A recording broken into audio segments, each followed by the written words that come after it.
আমি যেখানে দাঁত ডাক্তার দেখাইতাম, তারা এক্স রে করার জন্য একটা প্রেসক্রিপশনে লেখা দিত যে আগামীকালকে এটা এক্স রে করে আপনি নিয়ে আসবেন, তারপর আমরা চিকিৎসা করব।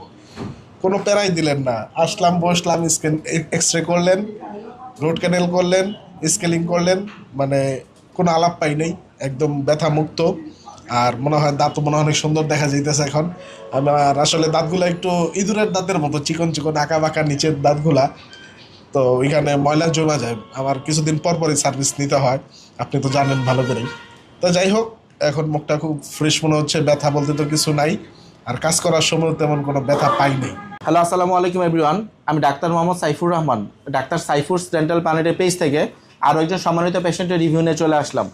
আমাদের সম্মানিত পেশেন্ট সোহাগ ভাই দূর থেকে আমাদের চেম্বারে আসছেন দাঁতের চিকিৎসা নেওয়ার জন্য। যদিও ভাইয়ের সাথে আমার অনেক দিনের সম্পর্ক, তো ওনার দাঁতের ব্যথা নিয়ে উনি আমাদের চেম্বারে আসছিলেন দাঁতের সমস্যাটা সমাধান করার জন্য। তা আমরা আমাদের চেম্বারে যদি এক্সরের ব্যবস্থা আছে, আমরা সাথে সাথে এক্সরে করলাম। এক্সরে করার পরে দেখি যে ওনার দাঁতে অনেক বড় একটা কেরিজ বা ক্যাভিটি হয়ে গিয়েছে। তা আমরা ওনাকে বললাম যে আপনি রুট ক্যানেল করে নেন, এবং পাশাপাশি আপনার দাঁতে যেহেতু অনেক পাথর আছে, দাঁতের অবস্থা বেশ অনেক খারাপ, আপনি স্কেলিং পলিশিং করে নেন এবং লেজারের মাধ্যমে পুরো মুখ ব্যাকটেরিয়া ফ্রি করে নেন।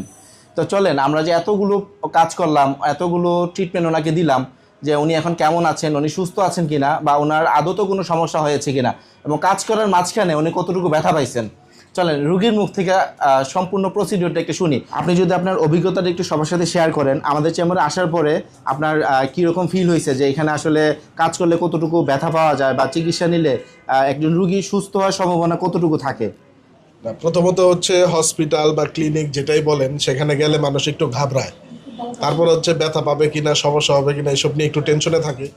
এখানে আসার পরে আমার দাঁতে ব্যথা যে ছিল, উনি কিন্তু সাথে সাথে একটা এক্স রে করছে, এবং এক্স রে রিপোর্টটাও কিন্তু আমি সাথে সাথে দেখছি। তারপরে এখানে তার কাছে একটা লাইভ ক্যামেরা আছে, যেটা হচ্ছে আমার মুখে ক্যামেরা দেওয়ার পরে আমার দাঁতের কি অবস্থা আমি সরাসরি এখান থেকে নিজেরটা নিজেই দেখতে পারছি। আমি যে এখানে আসলাম, আসার পরে আপনি আমার রোড ক্যানেল করলেন, স্কেলিং করলেন, কি করলেন, কোনো আলাপ পাইলাম না। আর সবচেয়ে মজার বিষয় যেটা, এর আগে আমার এলাকায় আমি যেখানে দাঁত ডাক্তার দেখাইতাম, তারা এক্স রে করার জন্য একটা প্রেসক্রিপশনে লেখা দিত যে আগামীকালকে এটা এক্স রে করে আপনি নিয়ে আসবেন, তারপর আমরা চিকিৎসা করব। কোনো প্যারাই দিলেন না, আসলাম বসলাম, এক্স রে করলেন, রোড ক্যানেল করলেন, স্কেলিং করলেন, মানে কোনো আলাপ পাই নেই, একদম ব্যথা মুক্ত। আর মনে হয় দাঁতও মনে হয় অনেক সুন্দর দেখা যাইতেছে এখন।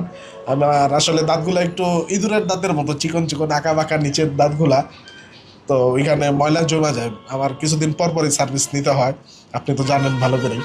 তো যাই হোক, এখন মুখটা খুব ফ্রেশ মনে হচ্ছে, ব্যথা বলতে তো কিছু নাই, আর কাজ করার সময় তেমন কোনো ব্যথা পাই নাই। আর আরেকটা বিষয় হচ্ছে যে এক্স রে, তারপরে যে রুট ক্যানেল, এটার জন্য বিভিন্ন লোক, মানে বিভিন্ন ডাক্তাররা 1-2 দিন সময় নিয়ে থাকে এক্স রের জন্য, রুট ক্যানেলের জন্য। আপনার এখানে যেমন আমি এখানে বসা থাকা অবস্থায় আপনি আমার এক্স রে করলেন, রুট ক্যানেল করলেন, স্কেলিং করলেন, সব কিছুই মানে নিমিষেই শেষ। মানে দিনেরটা দিনে, আমার এখনো দিনে আর অনেক বাকি আছে, যাই অন্য কাজও করতে পারবো, এই জিনিসটা সবচেয়ে বেশি ভালো লাগছে। আমরা কিন্তু আমাদের চেম্বারে সিঙ্গেল ভিজিট রুট ক্যানেল করি, বারবার একজন পেশেন্টের আমাদের চেম্বারে আসতে হয় না। ওনার দাঁতে যদি মাইনর ইনফেকশন থাকে, আমরা কিন্তু অল্প কিছুক্ষণের মধ্যেই ওনার দাঁতের সমস্যাটা সমাধান করে দেওয়ার চেষ্টা করি। খুব সুন্দর, আপনার এখানে সার্ভিস যারা নেবে আমার মনে হয় না কেউ অসন্তুষ্ট থাকবে। আচ্ছা, আমরা যে আপনার দাঁতে রুট ক্যানেল করলাম, বা আপনার দাঁতে যে স্কেলিং পলিশিং করলাম, আপনি কতটুকু ব্যথা পাইছেন? ব্যথা তো বিন্দু পরিমাণ পাইনি, বললামই তো যে স্কেলিং করব বা যে ফিলিং করবে, যে রোড ক্যানেল যেটা করলেন, ওই অনেক মানুষ ভয় পায় আসলে কি করবে না করবে, সুই দিবে, সেই ব্যথা পাবো কিনা।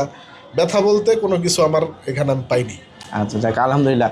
একজন রুগী যখন বলেন যে উনি সুস্থ আছেন, উনি ভালো আছেন, এটা আমাদের জন্য অনেক বড় একটা পাওয়া।